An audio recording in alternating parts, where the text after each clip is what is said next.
Hi, welcome to We Are Cosmic Nature, the podcast. My name is Kelsey, and this is a place where you can tap into your limitless potential and feel good and feel grounded in your being, really embody your soul essence and embrace this journey you're here to live on in life.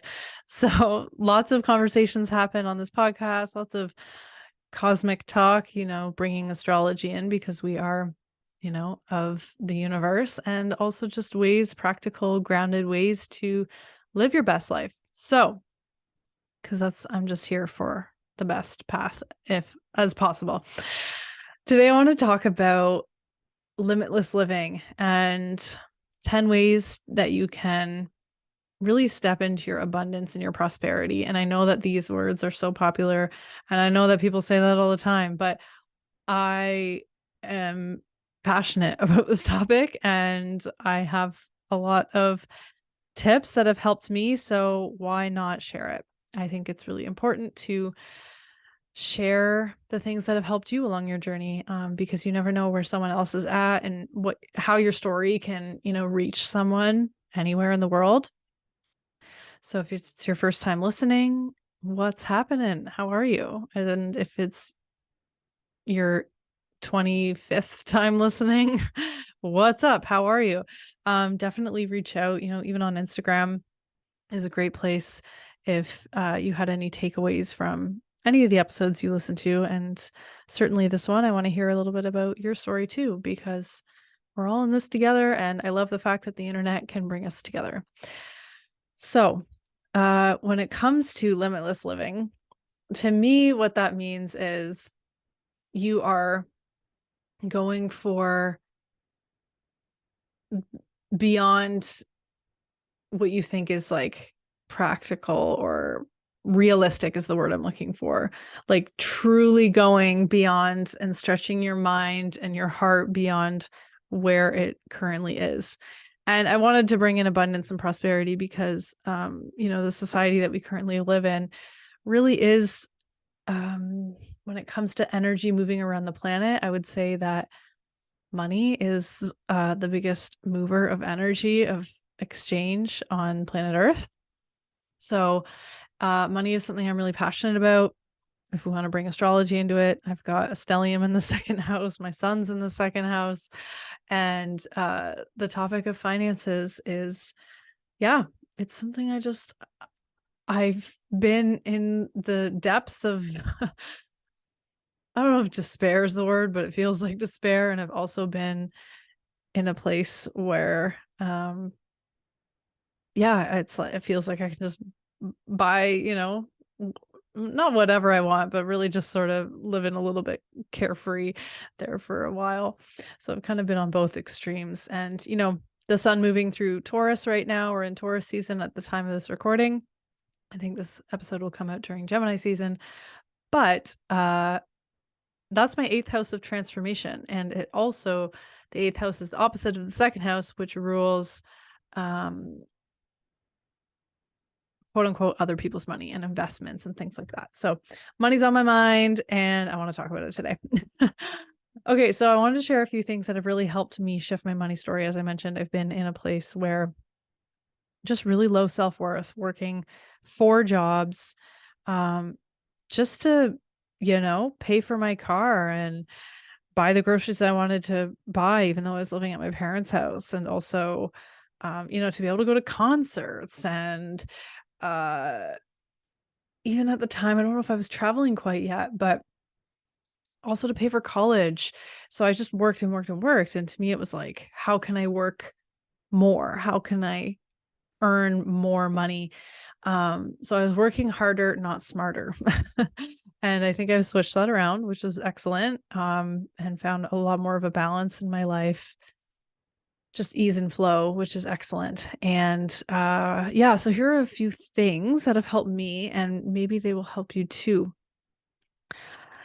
So the first thing, which was not the first thing I did, but the first thing I wrote on this list, and I probably should have done sooner, is actually tracking your finances. So yes, limitless living. And I'm not saying like that you have to budget and put these boundaries on yourself, though that can be a very smart and intuitive way to go about managing your finances.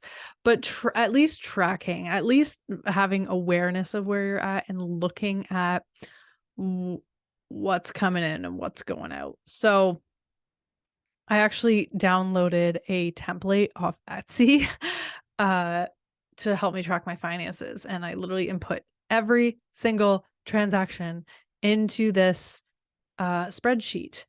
And that includes money that's coming in, money that's going out, things that are paying, like bills, all the things. A little bit tedious at first, but I do it on a monthly basis. And I've since, thank you, North Node and eclipses in the second and eighth house, since joined forces with my partner in terms of finances in some ways. So that added another level of transactions. So I've just essentially inputted the sum total of like groceries. So I still write it all out on a piece of paper, but then I added up because it was like kind of annoying to like input all these transactions and dates and totals and stuff. So I just summed up, okay, this is how much we spent on groceries, and I put it in. So month to month, I can really see where we're at. And that has been helpful. It felt shadowy at first because I never did it before. No one ever told me that that was a smart thing to do. Not that that's anyone else's fault except my own, but I'll tell you, it's a good idea. It just brings a level of awareness. And, if you're like me and there's a shiny thing and you want to buy it, it might just give you that extra moment to consider whether that's priority for you. The other thing with that, maybe you've heard of it. Some people call it a bucket system. Some people name it different things, but it's essentially opening different bank accounts under like your main account. So there's just like different subfolders essentially. It's technically separate accounts, but that helps you so that you can like allocate. Okay, 60% goes to, household expenses, 10% goes to savings, 10% goes to fun, 5% goes to giving, and something like that. So you can also open multiple accounts to really allocate the money that you have coming in so that you don't overspend. And that can be a really great way to have awareness. It worked for me for a while. Again, I've done some rearranging lately, so not doing it the same, but all's well. It's still good to be aware. And it can feel icky at first, but it's just good to get over that so that you become the driver, essentially, and the manager of your money. Of course, I mean, switching gears here, mindset is key, and having gratitude and appreciation for what you do have. It's really hard for me, has been hard for me in the entirety of my life to look at, honestly, people who are, homeless and having a really hard time walking by on the streets. I remember, I think it was like the first time, well, not the first time, but a time that we went to Toronto or Montreal or something. And even in my city, there's homelessness and poverty in that. But I remember going to a big city and being like, Mom, why can't we help these people? Like, why can't I just like help them? Like, I always just wanted to help. And yes, you can give some money, but it doesn't feel like it's really helping them. I'm sure it is, but it just, I wanted to be able to just scoop people up and take people home. So it's hard still for me where I live. I live next to a park, and there's sometimes, people that sleep in the park overnight. And then here I am in my bed, and I have that mindset thing of like, this is not fair. This is not right. There's so much wrong with the world. And I just go off and I'm like, what can I do? How can I help? And I just come back to gratitude and appreciation, because and not ignoring that issue, you know, helping out where I can, but reminding yourself to appreciate where you are. Like, even if you're like, you know, I could have more, or when I get this, it could be this. And I literally have to remind myself of this every single day, but like, appreciate where you are. Like, I think I go up and down on this every day. Like, okay, when I get to X, because, you know, I don't know about you, but like, I'm always like, okay, I've reached a goal. I want the next goal and the next goal. Um, and, you know, the vision for my life continues to evolve, but appreciating where you are is so key. And also, what you appreciate appreciates, meaning what you appreciate becomes more. So appreciating what you do have and the money you are able to spend. So, you know, when there's a bill or there's a something that you're buying, just like, oh my God, I'm so thankful that I can even do this. Like, I can even go to the store and get like organic groceries, and like, I'm just so grateful. And I can already reflect that this is so different. The life I live now is completely different than the life I grew up in. And I'm just so appreciative of where I'm at now. So that is always key, key, key. Um, I guess maybe I'll flop around this list a little bit. I'm not really going in any particular order. Another one that's really helpful for me anyway is to get rid of stuff. I really don't like accumulating items. Never have. Ever since I was young, I would go through my toys and like every few months, like, Mom, I don't want this anymore. Can we donate it? Like, I cannot handle too much stuff because a lot of items, and I'm not trying to preach like a minimalist lifestyle. However, a lot of think of it this way. Okay, when you have a lot of thoughts in your mind and your mind is cluttered, that creates anxiety, which is not really a great vibration to be in. It doesn't feel so good.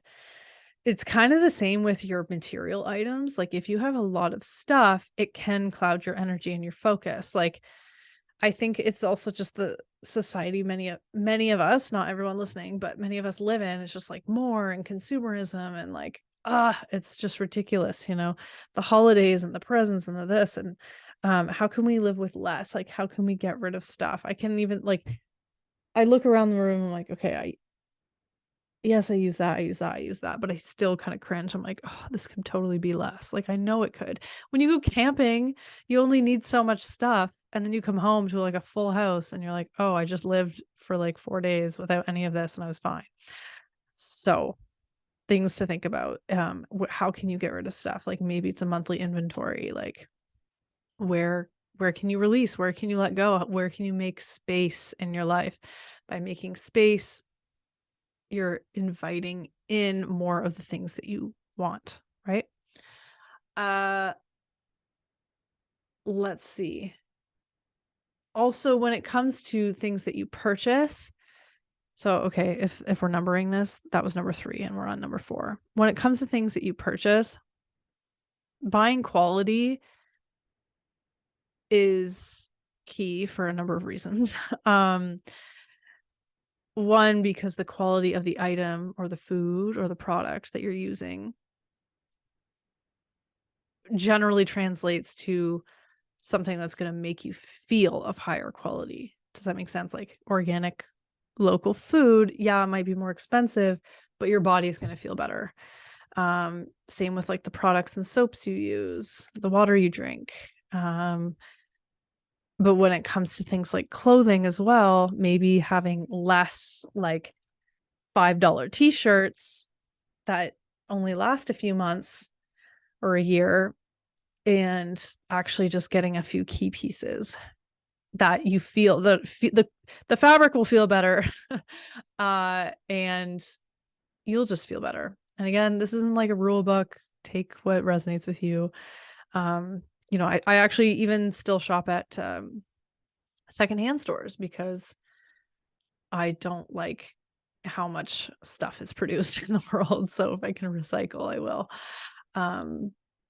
But that's just something to consider about the item that you're purchasing, like asking yourself, does this add value to my life? Is this going to increase my life experience or better my life experience? And if the answer is no, maybe you don't need it, or it's just not the time. That's kind of like a sub tip on the list. I guess number 5, I already did say this. Sorry, I'm not following this list very well.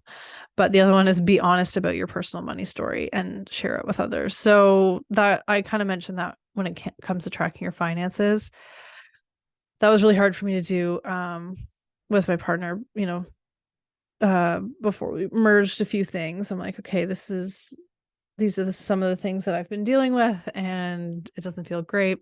And I mean, he was so understanding, and that just really released any shame or guilt I had around some certain things that I had going on. So that can be helpful too. Now,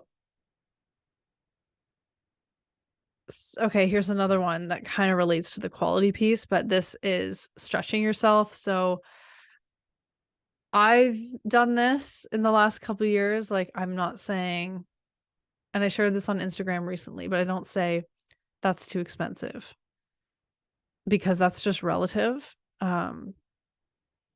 Nothing's technically too expensive. It's just that's the price that it is, and it's whether or not your relationship to that price is something that you appreciate or not. So I stopped saying that's too expensive, but I have bought things that I can tell on the inside feel a little expensive, but I stretch myself a little bit. Now that might not be sound advice. Someone might be like, don't listen to this girl. She's crazy. That's the dumbest advice I've ever heard. Maybe, but it's been helpful for me to get more comfortable with making higher purchases, and I'm not in any more debt or in a sticky situation by doing that with myself in the last few years. Like, I'm doing all right. And um, I think I've made some purchases that old me would have been like, "Are you serious?"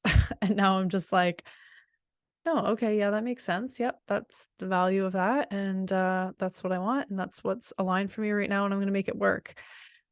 Now, let's talk about another piece of this. I don't know if we're on number 6 or 7, but anyways, check in with your nervous system, because you can feel like if there's something that comes up and the price makes you go, "Ee," um, there's a story there, and it's likely related to something in childhood or sometime along your life journey when scarcity was a theme, or someone told you you can't spend more than X amount on this, and that just got imprinted in your mind, and that's just where you're at. So feel when your nervous system is activated, and that might feel like a cringe, it might feel like a heart race, it might feel like stirring thoughts. Check in and give yourself a moment to let the price sink in. And I don't want to say think your way out of it, but really guide yourself back to your heart and to your, honestly, your inner child, or whatever the story of scarcity is within you, and breathe yourself through it. um Soothing yourself. Like, I've literally had to have conversations with my inner child where I'm like, this isn't too expensive, if you want it you can have it, you deserve it, it's okay, and there's no rush, we don't have to buy it right now, we can buy it later. Like, literal conversations, because that inner child feels guilty or shameful or worried about something.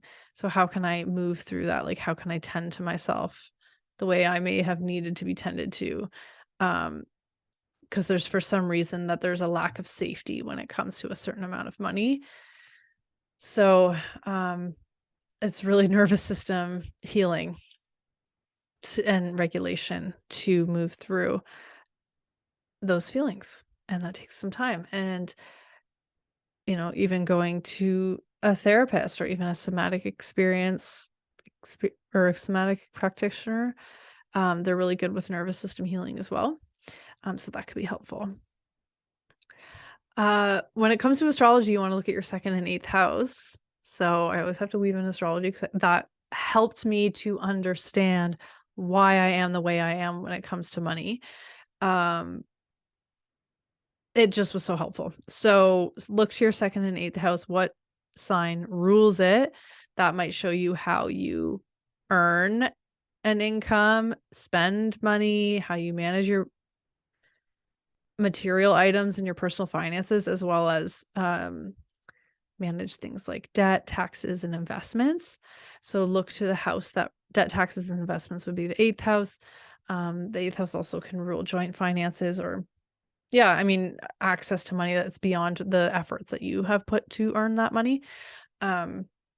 So the nature of how you move through those realms would be expressed by the sign that rules that house. So I've got Scorpio second house, Taurus eighth house. And you can also look at the planets, because that might change the flavor, like add something to it. So if you've got Mars in the second house, you might be an impulsive spender.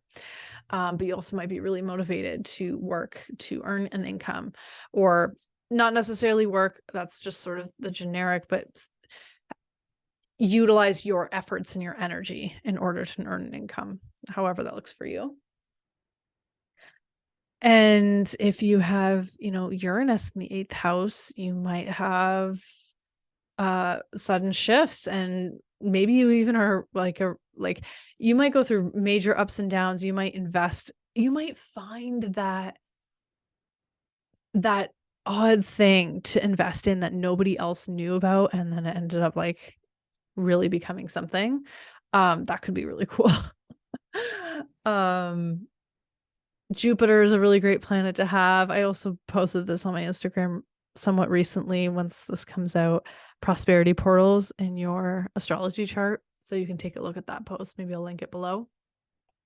But yeah, looking to that might reveal some clues for you around how to manage money and how to, tap into your abundance and your prosperity. Let's see. And I think in general, giving more, of course, like how giving more, practicing the giving can help us to step into abundance, because then there's overflow. But do it when it really feels good, not because, oh, I'm doing this so that I can be abundant. It's like, no, I'm practicing what it feels like to be abundant, and it feels good to give. So only if that feels good for you to do. And then lastly, honestly, things like meditation and mantra, journaling. I've used, I listen to mantras on YouTube, lately it's been Ganesh, the remover of obstacles. Things like biofield tuning is really good. Sound bowls, really just anything to clear your energy and vibration and to bring you into a grounded state. Maybe when you're going to pay a bill or something, just get yourself into like a relaxed place.